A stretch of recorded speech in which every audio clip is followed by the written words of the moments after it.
Jasurbek bir minutga to'xtab turasizmi? Jasurbek bir minutga to'xtaysizmi? Yo'q, men sizni oldingizga murojaat bilan kelyapman. Mana kadastr rahbari ketib yuborishdi, gapirganlar qaramadilar mana. Yana syomka qilsang xafa bo'ladilar. Mana qaramadilar, gaplashmas ekanlar. Nima haqqi bor tashkilot rahbari oddiy murojaatchini qabul qilmaslikka? Kim o'zi bilar? Nozirjon Mashrapov, men sizdan iltimos qilardim, bu bolaga chora ko'rishingizni so'rayman. Iltimos. Mana kadastrda turibmiz. Bugun 7-aprel 2025-yil. Uzr, avvalo men hozir stress holatda o'zi gapimdan adashyapman. Mana mashinaga o'tirib ketib yuboryapti. Bunga nima deysiz? Gaplashmas ekan. Xonasini bekitib olgan. Kirdik.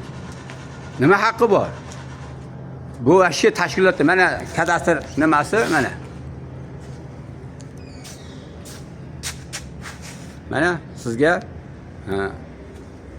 nima haqqi bor bu insonni bizni shunaqangi qabul qilishga? Mana ketib yubordi. Mana mashinamni ketyapti. Mana mashinamni ketyapti. Mana. Nozirjon Mashrapov shunga chora ko'rishni so'rayman.